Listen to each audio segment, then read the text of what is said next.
Hi friends, welcome to Anusha Suvarna Kannada vlogs. ಹೇಗಿದ್ದೀರಿ ಎಲ್ಲರೂ? So ಇವತ್ತು ಶನಿವಾರ. ಸೊ ನಾನು ಯಾವಾಗಲೂ ವೀಕೆಂಡಿಗೆ ಏನಾದರೂ ಸ್ಪೆಷಲ್ ಊಟಕ್ಕೆ ಏನಾದರೂ ಮಾಡ್ತಾ ಇರ್ತೇನೆ. ಸೊ ಇವತ್ತು ನಾನು ವೈಟ್ ಸಾಸ್ ಚಿಕನ್ ಪಾಸ್ತಾ ಮಾಡ್ತಾ ಇದ್ದೇನೆ. ಇದು ನನಗೆ ಮತ್ತು ನನ್ನ ಹಸ್ಬೆಂಡ್ ಇದ್ದು one of the favourite dish. So ಅದಕ್ಕೆ ಇವತ್ತು ಅದೇ ಮಾಡ್ತಾ ಇದ್ದೇನೆ. ಸೊ ಆಲ್ರೆಡಿ ಸುಮಾರೆಲ್ಲ ತಯಾರಿ ಮಾಡ್ಕೊಂಡಿದ್ದೇನೆ. ಚಿಕನ್ ಆಲ್ರೆಡಿ ನಾನು ಮ್ಯಾರಿನೇಷನ್ ಮಾಡಿ ಇಟ್ಟಿದ್ದೇನೆ. ಸೊ ಇದಕ್ಕೆ ನಾನು ಸಾಲ್ಟ್, ಪೆಪ್ಪರ್ ಹಾಗೆ ಲೆಮನ್ ಜ್ಯೂಸ್ ಸ್ವಲ್ಪ ಆ್ಯಂಡ್ ಸ್ವಲ್ಪ ಇಟಾಲಿಯನ್ ಹರ್ಬ್ಸ್ ಅನ್ನು ಹಾಕೊಂಡಿದ್ದೇನೆ. ಸ್ವಲ್ಪನೇ ಇದನ್ನ ಒಂದು 15 ನಿಮಿಷ ಮ್ಯಾರಿನೇಷನ್ ಮಾಡಬೇಕು. ಆಮೇಲೆ ಇಲ್ಲಿ ಹಾಲು ನಾನು ಬಾಯ್ಲ್ ಮಾಡಿ ಇಟ್ಕೊಂಡಿದ್ದೇನೆ. ಇದು ನಾನು 1 ಲೀಟರ್ ಹಾಲನ್ನು ತಗೊಂಡಿದ್ದೇನೆ. ಸೊ ಸ್ವಲ್ಪ ಜಾಸ್ತಿ ಕ್ವಾಂಟಿಟಿಯಲ್ಲಿ ಮಾಡ್ತಾ ಇದ್ದೇನೆ ಅದಕ್ಕೆ. ಆಮೇಲೆ ನಿಮ್ಗೆ ಅದು ಎಷ್ಟು ಬೇಕೋ ಅದು ನೀವು ಗ್ರೇವಿ ಪ್ರಿಪೇರ್ ಮಾಡುವಾಗಲ್ಲ ಒಂದು ಅಂದಾಜು ಸಿಗುತ್ತೆ ನಿಮ್ಗೆ ಎಷ್ಟು ಬೇಕಂತ. ನನಗೆ ಸ್ವಲ್ಪ ಪಾಸ್ತಾದಲ್ಲಿ ಜಾಸ್ತಿ ಗ್ರೇವಿ ಇದ್ರೆ ತಿನ್ಲಿಕ್ಕೆ ಒಳ್ಳೇದಾಗ್ತದೆ, ಅದಕ್ಕೆ ನಾನು ಸ್ವಲ್ಪ ಜಾಸ್ತಿ ತಗೊಂಡಿದ್ದೇನೆ. ಸೊ ಹಾಗೆ ಇಲ್ಲಿ ಪಾಸ್ತಾ ನಾನು ಬಾಯ್ಲ್ ಆಗ್ಲಿಕ್ಕೆ ಇಟ್ಟಿದ್ದೇನೆ, ತೋರಿಸ್ತೇನೆ ನೋಡಿ. ಬಾಯ್ಲ್ ಆಗ್ತಾ ಉಂಟು. ಪೆನೆ ಪಾಸ್ತಾ ತಗೊಂಡಿದ್ದೇನೆ ನಾನು ಇವತ್ತು. ಇದಕ್ಕೆ ನಾನು ಬಾಯ್ಲ್ ಆಗುವಾಗಲ್ಲ ಸಾಲ್ಟ್ ಹಾಗೆ ಸ್ವಲ್ಪ ಎಣ್ಣೆ ಹಾಕೊಂಡಿದ್ದೇನೆ. ಇದಕ್ಕಿಂತ ಎಣ್ಣೆ ಹಾಕೊಂಡ್ರೆ ಸ್ವಲ್ಪ ಪಾಸ್ತಾ ಎಲ್ಲ ಅಂಟುದಿಲ್ಲ ಒಂದಕ್ಕೊಂದು. ಈ ಉಳಿದ ಇಂಗ್ರೀಡಿಯೆಂಟ್ಸ್ ಅನ್ನು ನಾನು ಮತ್ತೆ ಪಾಸ್ತಾ ಪ್ರಿಪೇರ್ ಮಾಡ್ತಾ ನಿಮ್ ಜೊತೆ ಶೇರ್ ಮಾಡ್ತೇನೆ. ಸೊ ಹಾಗೆ ಇಲ್ಲಿ ನನ್ನ ಹಸ್ಬೆಂಡಿಗೆ ಇವತ್ತು ರಜೆ ಇದೆ, ಆದ್ರೂ ಕೂಡ ಸ್ಯಾಟರ್ಡೇ ಇವತ್ತು ರಜೆ, ಬಟ್ ಆದ್ರೂ ಕೂಡ ಕೆಲಸ ಮಾಡ್ತಾ ಇದ್ದಾರೆ ಅಲ್ಲ.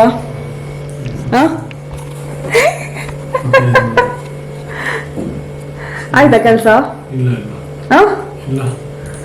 ಅದೆಂತ ನಿಮ್ಮ ಇದೆಂತ? ಓ ಇಲ್ಲಿ ನೋಡಿ, ಅಲ್ಲ ಇದು ಇದೆಂತ? Car collection. ಇದರಲ್ಲಿ ಕಾರ್ ಅಲ್ಲ, ಇದು ಇನ್ನೊಂದು ಸಹ ಉಂಟು, ರಿಕ್ಷಾ ಸಹ ಉಂಟು. ರಿಟೈರ್ಮೆಂಟ್ ಅಂತ ರಿಕ್ಷಾ ಚಲಿಸ್ತಾರೆ. ಈಗ ತೋರಿಸಿದಲ್ಲ ಸಣ್ಣ ಸಣ್ಣ ಗಾಡಿ ಎಲ್ಲ, ಅದು ನಾವು ಅಮೆಝಾನ್ ಇಂದ, ನಾವಲ್ಲ ನನ್ನ ಹಸ್ಬೆಂಡ್ ಅಮೆಝಾನ್ ಇಂದ ತರಿಸಿದ್ದು. ಅವರಿಗೆ ಅದೆಲ್ಲ ಫುಲ್ ಕಲೆಕ್ಷನ್ ಮಾಡ್ಲಿಕ್ಕೆ ಉಂಟಂತೆ. ಅವ್ರು ನನಗೆ ಹೇಳ್ತಾ ಇದ್ದಾರೆ, ನಾನು ಹೆದರ್ಸುದು, ನೀನೇನಾದ್ರು ಅಮೆಝಾನ್ ಇಂದ ತರಿಸಿದ್ರೆ ಅದರೊಟ್ಟಿಗೆ ನಾನೊಂದು ಗಾಡಿ ಸಹ ತರಿಸ್ತೇನೆ ಅಂತ. ಅಂದ್ರೆ ಕಾರ್ ಅಥವಾ ಏನ್ ಸಹ ಒಂದು ವೆಹಿಕಲ್ ಸಣ್ಣ ಟಾಯ್ ಬರ್ತದಲ್ಲ ಅದು. ಸೊ ಅದಕ್ಕೆ ನಾನು ಹೇಳಿದೆ, ನಾನು ಹಾಗಾದ್ರೆ ಅಮೆಝಾನ್ ಅಲ್ಲಿ ತರಿಸೋದೇ ಇಲ್ಲ ಅಂತ ಅಲ್ಲ. ಸೊ ಇಲ್ಲಿ ಇವಾಗ ನಾನು ಚಿಕನ್ ಅನ್ನ ಬೇಯಲಿಕ್ಕೆ ಇಟ್ಟಿದ್ದೇನೆ. ಚಿಕನ್ ಅನ್ನ ನಾವು ಹೀಗೆ ಪಾತ್ರೆಯಲ್ಲಿ ಕೂಡ ಬೇಯಿಸ್ಕೊಳ್ಬಹುದು, ಅಥವಾ ಪ್ಯಾನ್ ಎಲ್ಲ ಬರ್ತದೆ ನೋಡಿ, ಅದರಲ್ಲಿ ಸಹ ಹೀಗೆ ರೋಸ್ಟ್ ಮಾಡಿದಾಗೆ ಮಾಡ್ಬೋದು. ಯಾಕಂದ್ರೆ ಸಣ್ಣ ಸಣ್ಣ ಪೀಸಸ್ ಇರೋದ್ರಿಂದ ಅದು ಬೇಗ ಬೇಯ್ತದೆ. ಅದರ ನಂತರ ನಮ್ದಿಲ್ಲಿ ಪಾಸ್ತಾ ಕೂಡ ರೆಡಿ ಆಗಿದೆ. ಸೊ ಪಾಸ್ತಾ ಬೇಯಲಿಕ್ಕೆ ಜಾಸ್ತಿ ಏನು ಟೈಮ್ ತಗೊಳ್ಳೋದಿಲ್ಲ. ಸೊ ನಾನಿಲ್ಲಿ ನೀರು ಬಬಲ್ಸ್ ಬರ್ತದೆ ನೋಡಿ, ಬಾಯ್ಲ್ ಆಗ್ಲಿಕ್ಕೆ ಇಟ್ಟಾಗ ಬಬಲ್ಸ್ ಬರ್ತದೆ, ಆಗ ನಾನು ಪಾಸ್ತಾ ಹಾಕೊಂಡಿದ್ದೇನೆ. ಅದಕ್ಕೆ ಸ್ವಲ್ಪ ಸಾಲ್ಟ್ ಮತ್ತೆ ಆಯಿಲ್ ಹಾಕೊಂಡಿದ್ದೇನೆ. ಸೊ ಒಂದು 10ರಿಂದ 12 ನಿಮಿಷ ಸಾಕಾಗುತ್ತೆ ಪಾಸ್ತಾ ಬೇಯಲಿಕ್ಕೆ. ಮತ್ತೆ ಜಾಸ್ತಿ ಬೆಂದ್ರೆ ಅಲ್ಲ ಅದು ತುಂಡಾಗ್ತದೆ, ಆಗ ಮಜಾ ಇಲ್ಲ ಪಾಸ್ತಾ ತಿನ್ಲಿಕ್ಕೆ. ಸೊ ಹೀಗೆ ಇರ್ಬೇಕು ನೋಡಿ, ಹೀಗೆ ಇರ್ಬೇಕು. ತುಂಡಾಗ್ಲಿಲ್ಲ ಪಾಸ್ತಾ, ತುಂಡಾದ್ರೆ ಮತ್ತೆ ಒಳ್ಳೇದಾಗೋದಿಲ್ಲ ತಿನ್ಲಿಕ್ಕೆ. ಇವಾಗ ನಾನು ಫಸ್ಟ್ ಪಾಸ್ತಾ ಪ್ರಿಪೇರ್ ಮಾಡೋದಕ್ಕೆ ಅಲ್ಲ ಬಟರ್ ಹಾಕೊಳ್ತಾ ಇದ್ದೀನಿ. ಬಟರ್ ಹಾಕೊಂಡು ಬಟರ್ ಒಳ್ಳೆ ಬಿಸಿ ಆಗ್ಬೇಕು.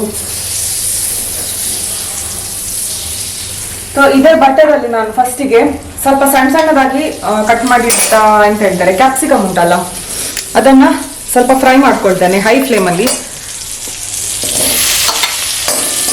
ಹೈ ಫ್ಲೇಮಲ್ಲಿ ಈ ತರ ಫ್ರೈ ಮಾಡೋದ್ರಿಂದ ಸ್ವಲ್ಪ ಕ್ರಿಸ್ಪಿ ಆಗಿ ಬರ್ತದೆ, ಕ್ರಂಚಿ ಆಗಿ. ಸೊ ತಿನ್ನುವಾಗ ಒಳ್ಳೇದಾಗ್ತದೆ. ಸೊ ಸ್ವಲ್ಪ ಫ್ರೈ ಆದ್ರೆ ಸಾಕು, ಜಾಸ್ತಿ ಏನ್ ಮಾಡ್ಬೇಕಂತಿಲ್ಲ. ಸೊ ಕ್ಯಾಪ್ಸಿಕಮ್ ಫ್ರೈ ಆದ ನಂತರ ನಾನು ಅದೇ ಬಟರಿಗೆ ಸ್ವಲ್ಪ ಗಾರ್ಲಿಕ್ ಹಾಕೊಳ್ತೇನೆ. ಅದನ್ನ ಸ್ವಲ್ಪ ಫ್ರೈ ಮಾಡಿ, ಗಾರ್ಲಿಕ್ ಹಾಕಿದ್ರೆ ಒಳ್ಳೆ ಫ್ಲೇವರ್ ಬರ್ತದೆ. ಸೊ ಅದು ಫ್ರೈ ಆದ ನಂತರ ಈಗ ನೋಡಿ, ಸೊ ಒಂದು ಸಣ್ಣ ನೀರುಳ್ಳಿ ತಗೊಂಡಿದ್ದೇನೆ, ಈ ತರ ಸಣ್ಣ ಸಣ್ಣದಾಗಿ ಕೊಚ್ಚಿದ್ದೇನೆ. ಸೊ ಅದನ್ನು ಹಾಕೋಣ.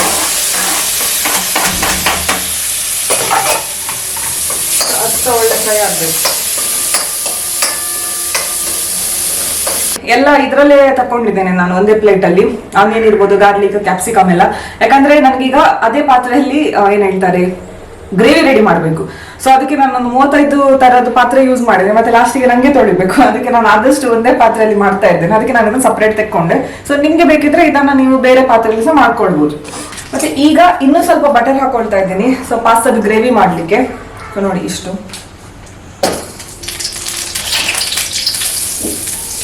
ಸೊ ಬಟರ್ ಬಿಸಿ ಆಗುವಾಗಲೇ ಪಟಾಕ್ಸೆ ಬೇಗ ಒಂದು 2 ಟೇಬಲ್ ಸ್ಪೂನ್ ಅಷ್ಟು ನಾನು ಮೈದಾ ಹಾಕೊಳ್ತೇನೆ. ಇದು ತುಂಬಾ ಇಂಪಾರ್ಟೆಂಟ್ ವೈಟ್ ಸಾಸ್ ಮಾಡುವಾಗ. ಸೊ ಮೈದಾ ಹಾಕೊಂಡು ಫಟಾಫಟ್ ಅದನ್ನ ಒಂಚೂರು ಫ್ರೈ ಮಾಡ್ಕೊಳ್ಳಿ. ಲೋ ಫ್ಲೇಮಲ್ಲಿ ಇಟ್ಟಿದ್ದೇನೆ ಗ್ಯಾಸನ್ನ. ಸೊ ಹೈಯಲ್ಲಿ ಇಟ್ಟರೆ ಮತ್ತೆ ಬೇಗ ಕಳ್ತದೆ. ಸೊ ಒಳ್ಳೆ ಮಾಡಿ 1 ನಿಮಿಷ ಅದು ಫ್ರೈ ಆದ ನಂತರ ಅದಕ್ಕೆ ಹಾಲು ಹಾಕೊಳ್ತಾ ಇದ್ದೀನಿ. ಸೊ ಹಾಲನ್ನು ನಾನು ಅಂದಾಜಲ್ಲಿ ಹಾಕ್ತೇನೆ. ಈಗ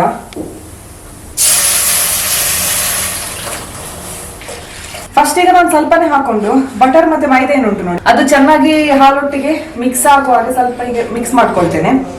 ಮತ್ತೆ ನಾನು ಉಳ್ದ ಹಾಲು ಹಾಕೊಳ್ತೇನೆ. ಯಾಕಂದ್ರೆ ಫುಲ್ ಒಂದೇ ಸಲ ಹಾಕೊಂಡ್ರಲ್ಲ ಮತ್ತೆ ಅದು ಮಿಕ್ಸ್ ಆಗಲಿಕ್ಕೆ ಸ್ವಲ್ಪ ಕಷ್ಟ ಆಗ್ತದೆ. ಒಳ್ಳೆ ಕ್ರೀಮಿ ಟೆಕ್ಸ್ಚರಿಗೆ ಬಂದಿದೆ, ಒಳ್ಳೆ ಮಿಕ್ಸ್ ಆಗಿದೆ. ಈಗ ನಾನು ಉಳ್ದ ಹಾಲು ಹಾಕೊಳ್ತೇನೆ.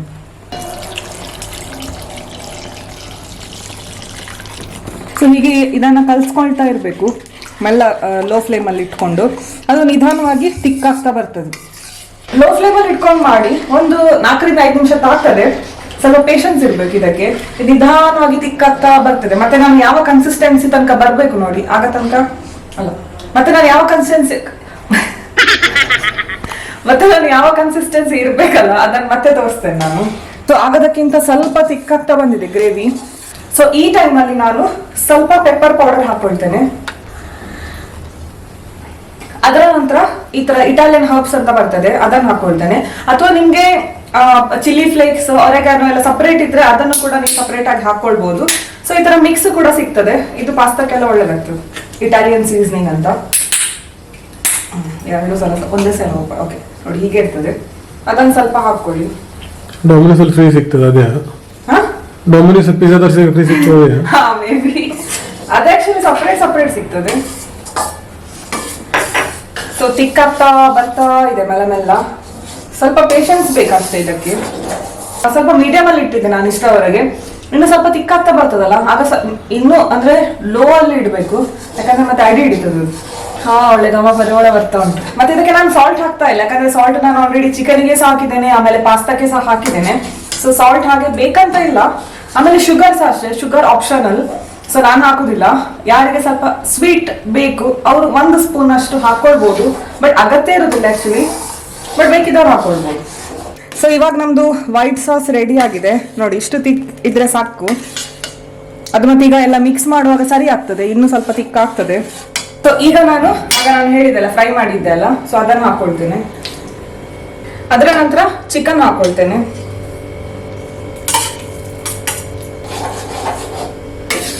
ಯಮ್ಮಿ ಯಮ್ಮಿ ಯಮ್ಮಿ ಯಮ್ಮಿ ತೋರ್ತಾ ಉಂಟು.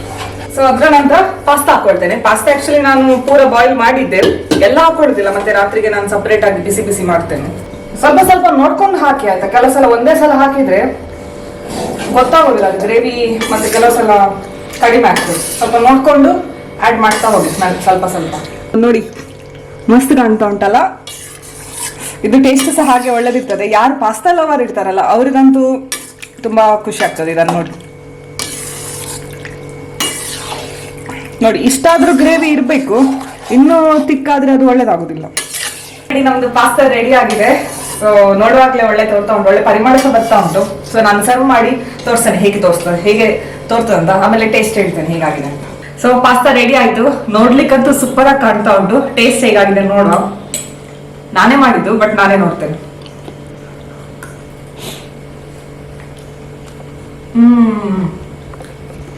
ಯಮ್ಮಿ ಆಗಿದೆ. ಪ್ರಾಪರ್ ನಮ್ಗೆ ರೆಸ್ಟೋರೆಂಟ್ ಅಲ್ಲೆಲ್ಲ ಸಿಗ್ತದೆ ನೋಡಿ ಹಾಗೆ ಆಗಿದೆ ಆಕ್ಚುಲಿ. ಬಟ್ ನೀವು ಸಹ ಒಂದ್ಸಲ ಟ್ರೈ ಮಾಡಿ ನೋಡಿ ಆಯ್ತಾ, ತುಂಬಾ ಸೂಪರ್ ಆಗ್ತದೆ. ಮತ್ತೆ ಪಾಸ್ತಾ ತಿನ್ಲಿಕ್ಕೆ ರೆಸ್ಟೋರೆಂಟ್ಗೆ ಹೋಗ್ಬೇಕಂತ ಇಲ್ಲ, ಮನೆಯಲ್ಲೇ ಮಾಡಿ ತಿನ್ಬೋದು. ಹಾಯ್ ಫ್ರೆಂಡ್ಸ್, ಇವತ್ತು ನೆಕ್ಸ್ಟ್ ಡೇ ಸಂಡೇ. ಮಧ್ಯಾಹ್ನ ನಂತರ ನಾವು ಹೀಗೆ ಸ್ವಲ್ಪ ಸುತ್ತಾಡಿ ಬರುವಂತ ಹೋಗ್ತಾ ಇದ್ದೇವೆ. ಇಲ್ಲಿ ಒಂದ್ ಕಡೆ ಸ್ಟ್ರೀಟ್ ಶಾಪಿಂಗ್ ಇದೆ. ಸೊ ಅಲ್ಲಿ ಹೋಗ್ತಾ ಇದ್ದೇವೆ. ನಾವು ಫಸ್ಟ್ ಟೈಮ್ ಹೋಗೋದು, ಗೊತ್ತಿಲ್ಲ ಹೇಗಿರ್ತದೆ ಏನಂತ. ಸೊ ನೋಡುವ. ಮತ್ತೆ ಏನಾದ್ರು ಶಾಪಿಂಗ್ ಮಾಡ್ಲಿಕ್ಕೆ ಸಿಕ್ಕಿದ್ರೆ ನನ್ನ ಹಸ್ಬೆಂಡ್ ಶಾಪಿಂಗ್ ಮಾಡಿಸ್ತಾರೆ ಅಲ್ವಾ.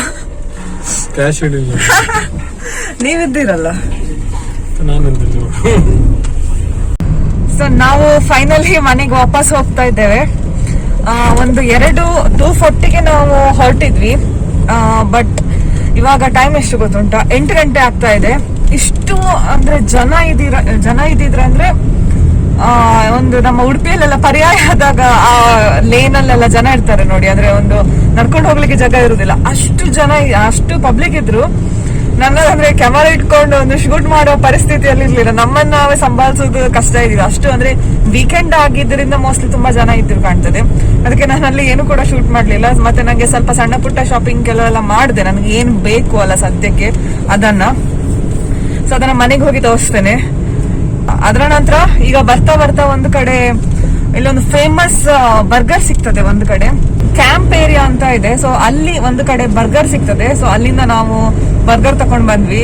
ಬರ್ಗರಿಗೆ ಮಾತ್ರ ನಾನು ಲೈಫ್ ಅಲ್ಲಿ ಇಷ್ಟು ವೇಟ್ ಮಾಡಿದ್ದು, ಬರ್ಗರ್ ಬಿಡಿ ತಿನ್ನೋದಕ್ಕೆ ಸಹ ನಾನು ಯಾವಾಗ್ಲೂ ಇಷ್ಟು ಒಂದು ಹೋಟೆಲ್ ಬದಿ ಹೊರಗಡೆ ಇಷ್ಟು ವೇಟ್ ಮಾಡ್ಲಿಲ್ಲ. ಒಂದು ಕಡಿಮೆ ಅಲ್ಲಿ ನಾವು ಒಂದು ಅರ್ಧ ಗಂಟೆ ಅಂತೂ ವೇಟ್ ಮಾಡಿದ್ದೇವೆ ಹೊರಗಡೆ. ಹಾ ವೇಟ್ ಅದು. ಸೊ ಕ್ಯೂ ಗೊತ್ತುಂಟಾ, ಕ್ಯೂ ಹೇಗಿತ್ತಂದ್ರೆ ರೋಡ್ ಅಲ್ಲಿ ಸಹ ಪಬ್ಲಿಕ್ ನಿಂತಿದ್ದಾರೆ ಬರ್ಗರ್ ತಿನ್ಲಿಕ್ಕೆ, ಅಷ್ಟು ಅಂದ್ರೆ ಜನ. ಸೊ ಫೈನಲಿ ತಕೊಂಡ್ ಬಂದ್ವಿ. ಅಲ್ಲಿ ಕುತ್ಕೊಳ್ಳಿಕ್ಕೆ ಜಾಗ ಇರ್ಲಿಲ್ಲ, ಅದು ತುಂಬಾ ದೊಡ್ಡದಿತ್ತು ರೆಸ್ಟೋರೆಂಟ್. ಬಟ್ ಒಂದು ಸಹ ಟೇಬಲ್ ಖಾಲಿ ಇಲ್ಲ, ಒಂದು ಚೇರ್ ಸಹ ಖಾಲಿ ಇರ್ಲಿಲ್ಲ. ಸೊ ಅದಕ್ಕೆ ಮತ್ತೆ ನಾವು ಪಾರ್ಸೆಲ್ ಮಾಡಿ ತಂದ್ವಿ. ಈಗ ಮನೆಗೆ ಹೋಗಿ ಆರಾಮಿಂದ ಬಿಸಿ ಎಲ್ಲ ಮಾಡಿ ತಿನ್ಬೇಕು. ಈಗ ಮನೆಗೆ ಹೋಗೋ ತನಕ ತಂಡ ಆಗ್ತದೆ. ಒಂದು ಈಗ 3/4 ಗಂಟೆ ಉಂಟು ಮನೆಗೆ ಹೋಗ್ಲಿಕ್ಕೆ. ಸೊ ಆಲ್ಮೋಸ್ಟ್ ಈಗ ಒಂದು ಹಾಫ್ ಆನ್ ಅವರ್ ಅಲ್ಲಿ ರೀಚ್ ಆಗ್ತೇವೆ. ಸೊ ನಾವೀಗ ತಾನೇ ಮನೆಗ್ ಬಂದ್ವಿ, ಬರ್ಗರ್ ಎಲ್ಲ ಬಿಸಿ ಮಾಡಿದ್ವಿ. ಸೊ ಬರ್ಗರ್ ಸೈಜ್ ನೋಡಿ, ಆಕ್ಚುಲಿ ಅದು ಕ್ಯಾಮರಾ ಅಷ್ಟು ಕ್ಯಾಪ್ಚರ್ ಮಾಡ್ತದೆ ಇಲ್ಲೋ ಗೊತ್ತಿಲ್ಲ ನನ್ಗೆ. ತುಂಬಾ ದೊಡ್ಡ ಬರ್ಗರ್ ಆಯ್ತಾ. ಆಮೇಲೆ ಅದರ ಫಿಲ್ಲಿಂಗ್ಸ್ ತೋರಿಸ್ತೇನೆ ನೋಡಿ. ಯಮ್ಮಿ ಅಲ್ಲ, ಅದನ್ನ ನೋಡುವಾಗ್ಲೇ ಫುಲ್ ಬಾಯಲ್ಲಿ ನೀರ್ ಬರ್ತಾ ಉಂಟು. ಸ್ವಲ್ಪ ಬರ್ತಾ ಬರ್ತಾ ಸ್ವಲ್ಪ ಇಲ್ಲಿ ಮೇಲ್ಗಡೆ ಹಾಳಾಯ್ತು. ನೋಡು, ದೊಡ್ಡ ಬರ್ಗರ್ ಅದು. ಇದ್ರದ್ದು ಫಿಲ್ಲಿಂಗ್ಸ್ ನೋಡಿ. ಇದು ದೊಡ್ಡ ಬರ್ಗರ್. ಇದು ದೊಡ್ಡದು ಬರ್ಗರ್, ಆಕ್ಚುಲಿ ಜಂಬೋ ಬರ್ಗರ್ ಇದು.